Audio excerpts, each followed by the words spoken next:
श्री राम श्रीवास्तव ने फिर से मेरा एक नया वीडियो लेके आया हूँ और इस वीडियो में हम डिस्कस करने वाले हैं कि कैसे चाइना जो है भारत और यूएसए के दोनों की जो 2024 में होने वाली इलेक्शन है उसको कैसे अपने हिसाब से मैनिपुलेट करने की कोशिश कर रहा है, कैसे प्रभाव डाला है, इन्फ्लुएंस कर रहा है, उसके ऊपर आज का ये वीडियो होने वाला है। और मैं इस वीडियो में शुरू होने से पहले एक चीज़ बता दूँ कि जो ये रिपोर्ट है ये किसी एजेंसी ने नहीं दी है, ये दिया है मेटा ने दिया है, जो कि एक टेक कंपनी है, फेसबुक की पेरेंट कंपनी, उसने ये दिया। अब पूरी दुनिया को इसने शॉक कर दिया। तो वीडियो में फिर आगे बढ़ते हैं। अब हम लोग यहाँ पे देख सकते हैं कि यहाँ पे ये जो न्यूज़ है छपी हुई है, ये न्यूज़ यहाँ भी है द फर्स्ट पोस्ट में। फिर ये BBC के भी न्यूज़ में यहाँ पे लिखा हुआ है कि Meta takes down Chinese based network of 1000 of fake accounts. मतलब कि जो मेटा है वो 4700 कुछ अकाउंट्स के जो चाइना से ऑपरेट हो रहे थे भारत और यूएसए में, उसको बैन किया। और ये अकाउंट क्या करते थे कि जो भारत में इलेक्शन होने वाला है उसको इन्फ्लुएंस करते थे और ये चाइना के फेवर में गवर्नमेंट लाने के लिए ये चीज़ें की जा रही थी। अब यहाँ पे एक चीज़ फिर से मैं दिखा दूँ, यहाँ पे Meta trying to stop the Chinese account on saving USA and Indian election. और जो भी मेटा है ये कोशिश कर रहा है कि जो इंडिया और यूएसए है इसकी इलेक्शन है उसमें किसी तरह का मैनिपुलेटिंग ना हो पाए, और ये भी कोशिश कर रहा है। और एक चीज़ मैं बहुत बुरी चीज़ में एक चीज़ और बता दूँ कि ये जो चीज़ें हो रही हैं यूएसए और इंडिया में, इस चीज़ के ऊपर न यूएसए में ना ही इंडिया में इसके ऊपर कोई भी लॉ नहीं है। तो ये चीज़ें जब कानून ही नहीं है इसके ऊपर, तो ये चीज़ें करनी आसान हो जाती हैं।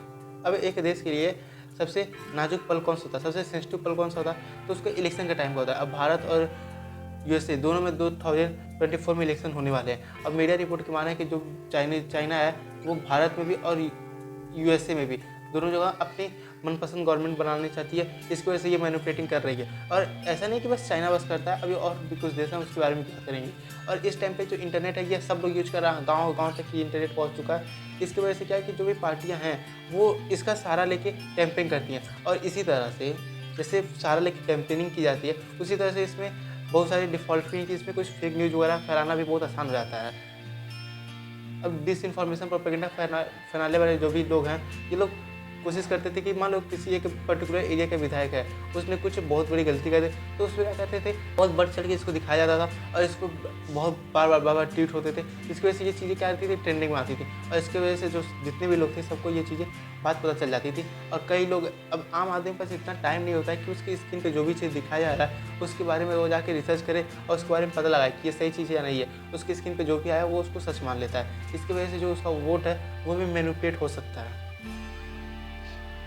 अब ये वर्क कैसे करता है, ये वर्क कैसे करता है कि मान लो किसी चाइना का एग्जांपल लेते हैं। चाइना में क्या हुआ कि बहुत सारे अकाउंट्स यहाँ पे क्रिएट हो गए और ये भारत में अपने किसी विधायक के ऊपर बार पोस्ट करेंगे। एक ही जो इलेक्शन से रिलेटेड जो भी पोस्ट ये लोग करेंगे उस पोस्ट पे इतने एक ही बार इतने लाइक कमेंट शेयर इतनी बार आ जाते हैं कि वो जो पोस्ट होता है वो ट्रेंडिंग में चला जाता है। इस वजह से सब लोग देख लेते हैं और जैसा कि मैं बताया कि देख लेते हैं लेकिन रिसर्च करने पर टाइम नहीं होता। तो इसमें फेक न्यूज़, प्रोपेगेंडा ये सब फैलाना बहुत ही आसान हो जाता है। और ये ऐसा नहीं है कि बस चाइना ही करता है, और यूएसए ने कई बार ये आरोप रसिया के ऊपर भी लगाया है कि रसिया ये भी काम करता है, इलेक्शन मैनिपुलेटिंग का काम करता है। और ऐसा नहीं कि चाइना और रसिया ही, इसमें इजराइल भी है। इजराइल का भी हाल ही में एक टीम है, टीम जॉर्ज, ये भी बहुत ही रिसेंटली वायरल हुई थी। ये इसका काम में मेन मकसद यही है कि जो भी इलेक्शन होते हैं, जिस देश में अगर कोई भी इलेक्शन हो रहा है उसमें अगर इजराइल के मन पसंदीदा गवर्नमेंट नहीं है तो उसको मैनिपुलेट करके वहाँ पे चेंज करवा दिया जाता है। तो ये टीम बहुत इस टाइम पर आ रही थी। और यहाँ पर आप देख सकते हैं कि 30 देशों में इसने ऑपरेट करती है और ये ऑपरेट करके अपने हिसाब से गवर्नमेंट को ला देती है। और ये एक बहुत बड़ी चीज़ होती है कि मान लीजिए ये देश है और ये छोटा सा देश है, अगर ये चाहता है इस पर कब्जा करना तो ये इस देश के जो लीडर है उसको ये कह सकता है कि हम आपको लीडर बनने देंगे, हमारी टीम, हमारे पास लोग हैं, हमारे पास ये टेक्नोलॉजी है, ये आपको हम लीडर बना देंगे और आप हमारे हिसाब से काम करिएगा। तो इस देश के ऊपर कोई भी मिलिट्री जो का वर्क होता है वो कुछ करने की ज़रूरत ही नहीं पड़ा। वो बिना मिलिट्री वर्क के क्या किया, इसको गुलाम बना दिया। जो भी रूल वगैरह है वो अपने हिसाब से मैनिपुलेट कर सकता है। जब इलेक्शन ही मैनिपुलेट हो जाएगा तो वो कर सकता है। और भारत में भी कई बार हुआ है कि जो कांग्रेस है डिमांड करती है prove no into the weather team George operate India, मतलब कि ऐसा डिमांड करती है रिसर्च हो कि जो टीम जॉर्ज है ये भारत में ऑपरेट नहीं करती है। और मैं फिर से इन दोनों लेख के लिए एक चीज़ कहना चाहूँगा, इन लोगों का ये भी फेल हो गया। कांग्रेस के पार्टी में एक ऐसा पनौती है जो इन लोग को जीतने ही नहीं देगा। आप लोग समझ सकते हैं मैं किसकी बात कर रहा हूँ। एक ऐसा पनौती हुआ तो इन्होंने जो डिमांड किया था उसके ऊपर फिर से रिसर्च हुई और ये पता चला कि जो टीम जॉर्ज है ये भारत में ऑपरेट नहीं करती है। फिर क्या हो गया इन लोग का पोपट। अब तारक मेहता वाला पोपट नहीं, एक कबूतर वाला पोपट इन लोग का हो गया। इन्होंने डिमांड किया, उस हिसाब से रिसर्च भी, लेकिन मीडिया में जो रिपोर्ट आई उस हिसाब से ये बताया गया कि जो भी किम जॉर्ज है वो भारत में ऑपरेट नहीं करती है। हाँ, वो घर में इन लोग को रहना चाहिए, पनौती है ही उसमें। अब एक चीज़, बहुत बड़ी चीज़ इसमें आ जाती है, एआई इतनी पावरफुल हो गई है, क्या ही बताया जाए। इसके ऊपर कई सारे जो बड़े बड़े लीडर हैं, बड़े बड़े उद्योगपति हैं, उन्होंने भी इसके ऊपर अपनी चिंता को जाहिर किया है कि ये बहुत हार्मफुल है। और इसकी वजह से मान लिया कोई विधायक है या फिर कोई एमपी है, मेंबर ऑफ पार्लियामेंट, सांसद, वो कुछ बोलता नहीं है, फिर कुछ भी नहीं करता। जैसे कि अगर हम कोई सांसद है, उसका आवाज़ तो मिल ही जाएगा, उस आवाज़ को कॉपी करके अगर हम कुछ बना दें, कुछ वीडियो बना दें, उसके इमेज को कॉपी करके, उस फेस को कॉपी करके किसी और के फेस पे लगा के कुछ बना दें और उसको हम वायरल कर दें, एक तेज़ी से वायरल कर दें, तो लोगों के मन में क्या जाएगा कि ये जो विधायक है या फिर एमपी है, सांसद, वो यही चीज़ करता होगा, क्योंकि रिसर्च तो लोग करेंगे नहीं। और हाल ही में क्या हुआ था कि मोदी जी के ऊपर और मेलोनी जो इटली के प्राइम मिनिस्टर हैं, उन लोगों का बहुत सारा वायरल हो रहा था। तो उसमें जो लिरिक्स था, गाना था, वो मोदी जी के लैंग्वेज में आ रहा था। तो इसके ऊपर मोदी जी ने भी अपनी प्रतिक्रिया दी है।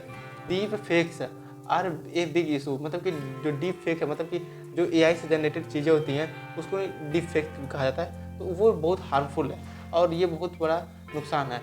Use of artificial intelligence for creating a problematic, says Modi, urging media to educate people. मतलब कि इन्होंने, मोदी जी ने ये कहा है कि एआई का यूज करना फॉर क्रिएटिंग डीप फेक को क्रिएट करना, ये बहुत ही बड़ा प्रॉब्लमेटिक हो सकता है, जो कि मेरे हिसाब से और सबके हिसाब से भी सही है। तो ये इन्होंने कहा था एक रैली को संबोधित करते हुए कि लोगों को इसके बारे में अवेयरनेस हो।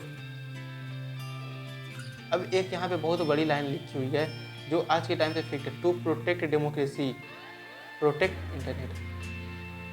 मतलब कि अपने डेमोक्रेसी को प्रोटेक्ट करने के लिए, बचाने के लिए हमको क्या करना पड़ेगा, हमें इंटरनेट को पहले प्रोटेक्ट करना पड़ेगा। ये बहुत बड़ी लाइन है और इसके ऊपर देखते हैं कि भारत और यूएसए कैसे रिस्पॉन्स करते हैं और कैसे इसको बचाते हैं। और एक चीज़ बता दूँ कि अगर मान लीजिए भारत में अगर मोदी जी की गवर्नमेंट है, तो अगर बगल में चाइना है, तो चाइना को किससे फ़ायदा होगा? ये रिश्ता क्या कहलाता वाला हाल हो गया है। ये बताइए, भारत में अगर बीजेपी की गवर्नमेंट है, ठीक है, बीजेपी गवर्नमेंट है, तो इससे चाइना को हमको लगता है नुकसान ही है। हमको क्या, सबको पता है कि किससे ये रिश्ता क्या कहलाता है, ये हुआ। कई बार ये फंडिंग वंडिंग का भी मामला कांग्रेस के साथ सामने आया है, तो उसके ऊपर से कांग्रेस के बहुत प्यार आता है चाइना को। फिर देखते हैं क्या होता है। इसकी वजह से मैनिपुलेटिंग तो कर ही रहा है चाइना, लेकिन क्या कर सकता है, इस बार तो जीतेगी, तो सबको पता ही है कौन जीतेगा।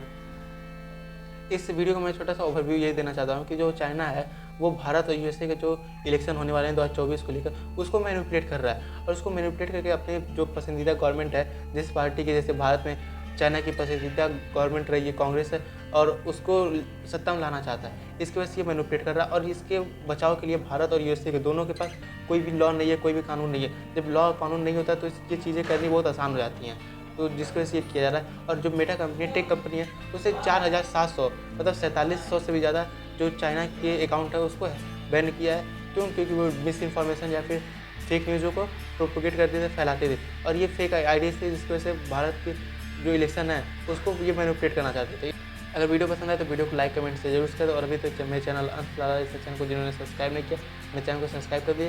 तो मिलते हैं नेक्स्ट वीडियो में किसी नए टॉपिक से। तब तक जय हिंद, जय भारत, जय श्री राम।